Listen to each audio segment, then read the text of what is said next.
네, 이 영상은 강의 56, 트랜스포머 완벽하게 이해하기라는 내용 중에서 신경망 기반의 언어 모델 역사를 간략하게 발췌해서 만든 영상입니다. 그래서 언어 모델에서 다루는 즉 자연어를 포함하고 있는 순차적인 데이터를 처리할 수 있는 최초의 신경망 모델은 RNN이었습니다. RNN이라는 모델이 1993년에 개발이 됐어요. 토론토 대학의 제프 린튼 교수하고 그 동료들이 자연어를 포함해서 순차적인 데이터를 처리할 수 있는 순환 신경망 리커런트 뉴럴 네트워크를 만들었고요.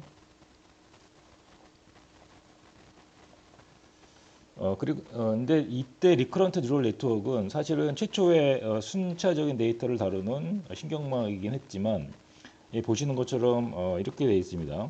매 시간마다 이 XT라고 하는 순차적인 데이터가 입력이 되면 앞서 벌어졌던 데이터를 전달받아갖고 두 개를 합한 다음에 탄 H라고 하는 이 활성함수에 적용하는 굉장히 간단한 모델이에요. 그래서 최초에 만들어진 순환 신경망 모델은 어떤 단점이 있냐면 순차적인 데이터의 길이가 길어지게 되면, 즉 그 시퀀스 랭스라고 하는데, 이것이 길어지게 되면 롱텀 메모리가 사라집니다.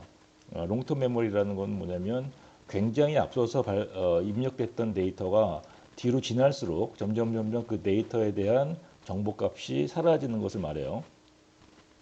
이건 역으로 저희가 학습할 때는 마지막에 발생된 어, 데이터를 가지고 출력하게 되면 그 출력값을 가지고 목적 함수를 만들고, 목적 함수를 최적화할 수 있도록 시간의 역순으로 우리가 역전파를 해 나가면서 학습 변수를 찾는데, 그렇게 되면 어떤 게 일어나냐면 그레디언트 베니싱이라고 해갖고 앞에서 전달된 것에 대한 이 그레디언트 값이 사라지게 됩니다.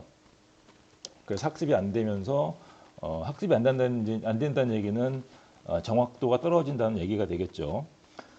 그래서 이러한 단점이 있었습니다. 이것을 극복한 것이 바로 LSTM이라는 모델이에요. LSTM이라는 것은 Long Short Term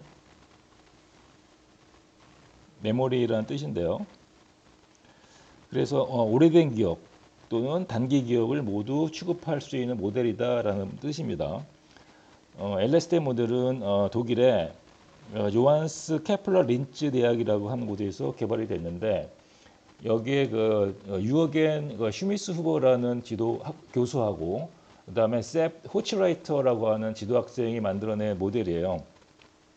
사실은 셉 호치라이터의 박사 논문을 더 발전시켜서 만든 모델인데, 이 모델은 아까 설명드린 이 최초의 RNA 모델의 단점, 즉 롱텀 메모리를 극복하는 모델이 됩니다. 어떻게 했냐면 위에 보시는 그 정보의 흐름 화살표 보이시죠?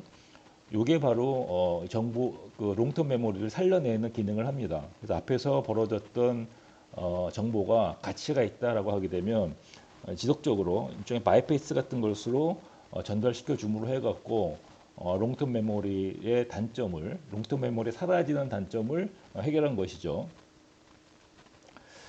그런데 그 LSTM은 이제 두 가지 단점이 있었는데, 하나는 뭐냐면 이 셀이라고 하는 곳에서 분기점이 두 개가 있어요. 분기점이 좀 약간 좀 복잡하죠. 그리고 앞에 있는 셀 안에 있는 학습 변수가 굉장히 많습니다. 그래서 그 GRU라고 하는 것은 2014년에 개발된 것인데 몬트리올 대학에서 개발된 것입니다. GRU라는 것은 그 게이티드 리커런트 유닛이라고 하는데, 그러니까 게이트이 많다는 거죠. 여러 개의 게이트를 가지고 순환시키는 그러한 유닛이라고 되어 있는데, GRU는 뭐냐면 아까 설명드린 것처럼 LSTM에서는 분기점이 두 개인데 GRU는 하나로 만들었고, 그다음에 LSTM에서는 굉장히 변수가 많아요. 여기 화살표마다 변수가 존재한다고 보시면 되는데 변수가 많은데 GRU에서는 변수를 상당히 줄였습니다. 그렇게 해서 만들어진 GRU인데, 사실은 GRU하고 LSTM은 같은 패밀리라고 보시는 게 좋아요. 자, 그래서 RNN, 그 다음에 LSTM, GRU를 가지고 여러 가지 순차적인 데이터를 학습을 시켰습니다. 예를 들면은 뭐 시계열 데이터가 있을 수 있고 아니면은 그 자연어가 있을 수 있겠죠. 그랬을 때 그 시계열 데이터를 가지고 분석된 학습된 모델은 LSTM, 그다음에 GRU, RNN 모델은 나름대로 이 정확도를 보여줬어요. 그런데 그 자연어를 하고 있는 언어 모델로서의 RNN, LSTM, GRU 모델은 굉장히 성능이 안 좋았습니다.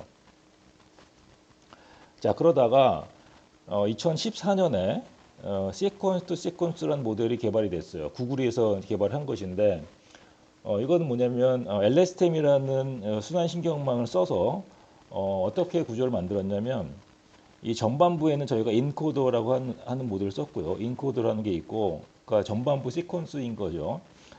전반부 시퀀스에서 쭉 순차적인 데이터를 분석을 해갖고 중간에 레이턴트라고 하는 곳에다가 압축해서 전달시켜주면 이 후반부의 시퀀스를 보이는 디코더라고 합니다. 이 디코더에서 이 전반부가 넘겨준 압축 데이터, 레이턴트 데이터를 넘겨받아갖고 후반부의 순차적인 데이터를 해석을 하는 거예요.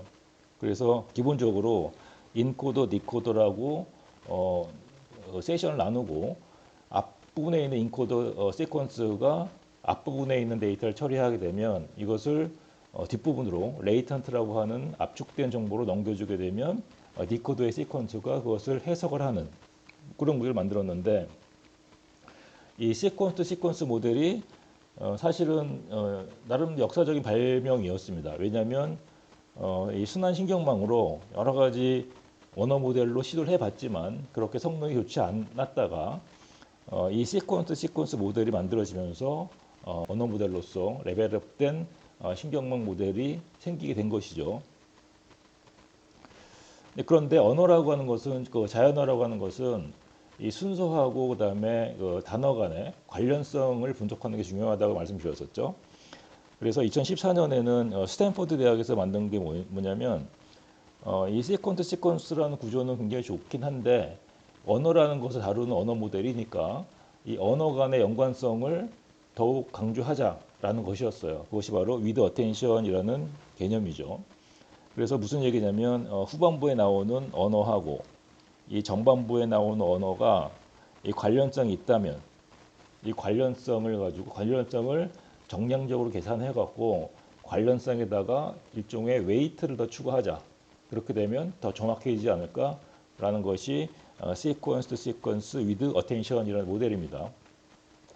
그래서 2014년까지는 이 시퀀스 시퀀스라는 모델하고 어텐션이라는 기법 덕분에 이 언어 모델의 정확도가 상당히 개선됐습니다.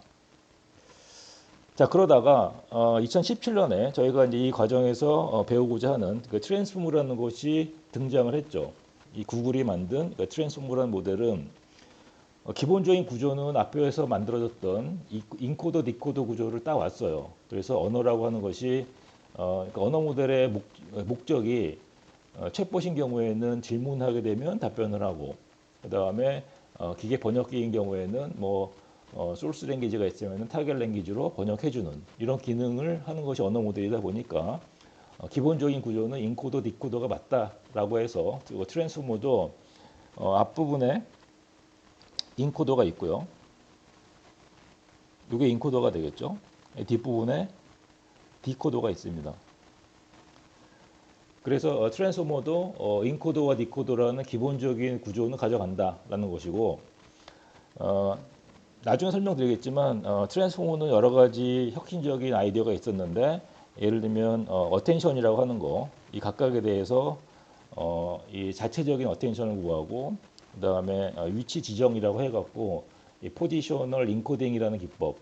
그러니까 트랜스포머는 분명히 순차적인 데이터를 다루는데 순환 신경망처럼 반복적으로 입력되는 방법을 쓰지 않고 한 번에 입력되는 데이터에다가 순서를 매겨요. 그러니까 순서라기보다는 각각의마다 어떤 위치 태깅을 다는 것이죠. 이것이 바로 이제 포지셔널 인코딩인데, 자 그렇게 해서 이제 트랜스포머가 발표가 됐습니다. 2017년에. 그리고 나서 2018년에 챗 GPT를 만들었던 오픈 AI가 이 트랜스포머를 자세히 보니까 어떤 결론을 얻었냐면 트랜스포머에 나오는 인코더 디코더를 다 쓸 필요는 없겠다라고 했던 거예요. 그래서 인코더 디코더 중에서 우리는 이 디코더만 잘 쓰게 되면 충분히 언어 모델로서 어떤 성능을 발휘할 수 있겠다라는 결론을 내리고 만든 것이 바로 GPT-1입니다. 그래서 GPT-1은 트랜스포머의 인코더 디코더 중에서 디코더를 따로 떼내서 학습을 시킨 언어 모델이 돼요. 자, 그리고 나서 그랬더니 그 GPT-1이 그 트랜스포머보다 더 성능이 좋았어요. 청출 어람처럼 트랜스포머에서 한 파트를 그 디코더를 떼내서 학습을 시켰는데 오히려 이 트랜스포머보다 이 GPT가 더 성능이 좋았다는 것이죠.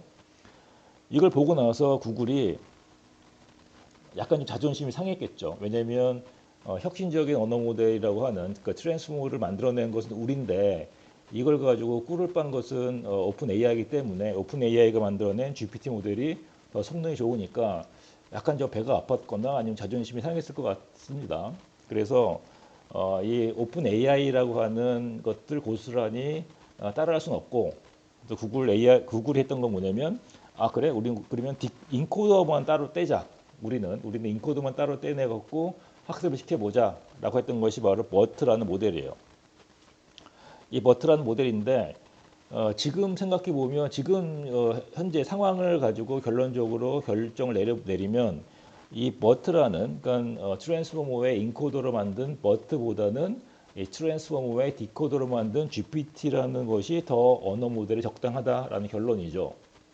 이걸 보면 오픈 AI라는 친구들이 얼만큼 똑똑한 친구들인지 어떻게 보면은 뭐 원래 만들었던 트랜스포머를 만들었던 것은 구글이긴 하지만 이걸 가지고 더 의미 있는 더 가치 있는 모델을 만들어낸 것은 오픈 AI니까 오픈 AI의 연구원들의 아이디어를 굉장히 저는 칭찬하고 싶습니다. 자, 그리고 나서 2022년에는 여러분 잘 아시는 것처럼 챗 GPT가 만들어졌죠. 이거는 GPT 3.0 버전을 조금 더 개선한 3.5 버전, GPT 3.5 버전을 가지고 이 서비스 모델을 만들어낸 것입니다. 그리고 나서 2023년에 이건 이제 GPT-4가 발표가 됐고, 그다음에 그 메타에서는 라마2가 발표가 됐고, 팔콘이라고 하는 오픈 소스 스타트업을 만들어낸 오픈 소스가 개발이 됐습니다.